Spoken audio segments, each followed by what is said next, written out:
नमस्कार। इतिहास में ना कुछ कहानियां इतनी कमाल की होती हैं कि उन पर यकीन करना मुश्किल हो जाता है। तो आज बात करते हैं एक ऐसी ही कहानी की, उन यूनानी हमलावरों की जो भारत सिर्फ जीतने नहीं आए थे, बल्कि यहां आकर वो खुद भी बदल गए और यहां की संस्कृति को भी हमेशा के लिए बदल दिया। तो चलिए सीधे इस सबसे बड़े और सबसे दिलचस्प सवाल पर आते हैं। आखिर ये हुआ कैसे?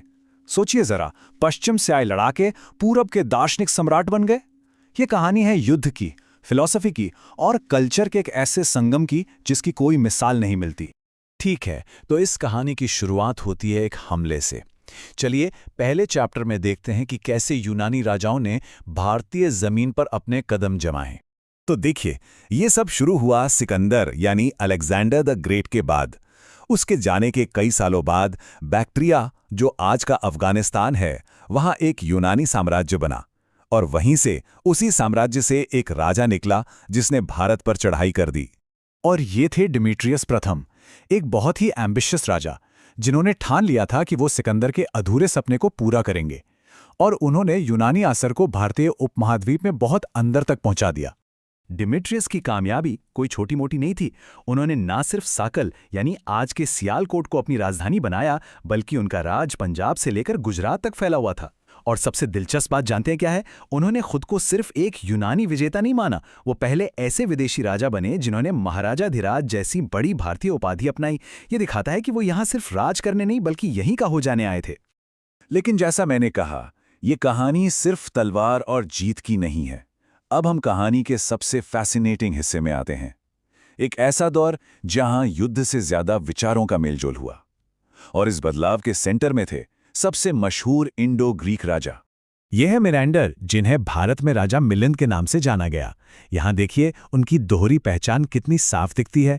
एक तरफ वो एक ताकतवर यूनानी राजा थे, तो दूसरी तरफ वो बौद्ध परंपरा के एक ज्ञानी दार्शनिक राजा मिलिंद बन गए। एक ही इंसान की दो पहचानें। ये जो लाइन है, ये उस मशहूर किताब मिलिंदपन्न के बारे में है, जिसने राजा मिलिंद की इस फिलॉसफिकल यात्रा को हमेशा के लिए अमर कर दिया। इस किताब में राजा मिलिंद और बौद्ध भिक्षु नागसेन के बीच एक लंबी गहरी बातचीत है, जिसमें आत्मा, कर्म और जिंदगी के मतलब जैसे सवालों पर चर्चा हुई।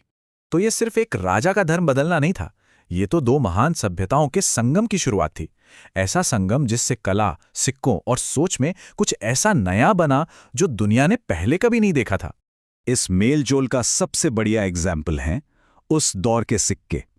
जरा सोचिए, एक ही सिक्के के एक तरफ यूनानी देवता ज़्यूस का चेहरा और यूनानी भाषा, और सिक्के के दूसरी तरफ महाराज जैसी भारतीय उपाधि और खरोष्ठी लिपि। मतलब एक छोटी सी चीज पर दो दुनियाएं एक साथ मिल रही थीं। और इस संगम का शायद सबसे बड़ा नतीजा था गांधार आर्ट। ये एक रेवोल्यूशनरी स्टाइल था। पता है क्यों? क्योंकि इससे पहले बुद्ध को सिर्फ चिन्हों से दिखाया जाता था, जैसे उनके पैरों के निशान या बोधि पेड़। ये पहली बार था जब बुद्ध को इंसानी रूप में बनाया गया, और इसके लिए यूनानी मूर्तिकला की टेक्निक्स का इस्तेमाल हुआ। इस कला ने पूरी बौद्ध दुनिया पर अपनी छाप छोड़ दी। और ये जो मिक्सिंग थी ना, ये सिर्फ कला और सिक्कों तक ही नहीं रुकी, ये तो जिंदगी के हर हिस्से में नजर आने लगी। फिलॉसफी में यूनानी लॉजिक बौद्ध सोच से मिल रहा था। भाषा में मिनेंडर जैसा नाम मिलिंद बन रहा था। यहां तक कि जंग के मैदान में भी यूनानी सेनाएं भारतीय हाथियों का इस्तेमाल कर रही थीं। पर जैसा कि अक्सर होता है, ये सुनहरा दौर हमेशा के लिए नहीं रहा। इंडो ग्रीक साम्राज्य का अंत करने वाले नए हमलावर आए मध्य एशिया से, जिन्हें शक कहा जाता था। तो चलिए अब देखते हैं कि बाहरी दबाव की वजह से इस अनोखे राज्य का पतन कैसे हुआ। ये टाइमलाइन इस साम्राज्य के दुखद अंत को दिखाती है। शक कबीलों के लगातार हमलों के आगे ये महान राज्य धीरे धीरे बिखरने लगा।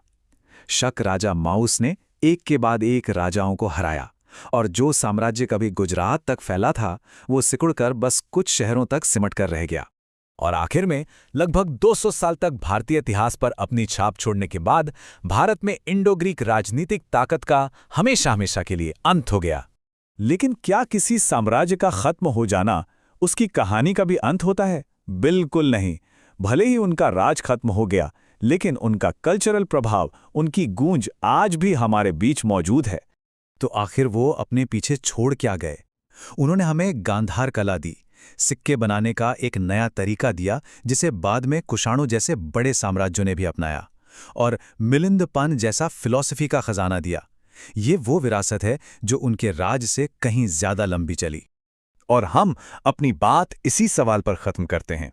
इंडो ग्रीक कहानी हमें सोचने पर मजबूर करती है कि शायद सबसे बड़ी विरासत वो नहीं होती जो जीती जाती है, बल्कि वो होती है जिसे अपनाया जाता है।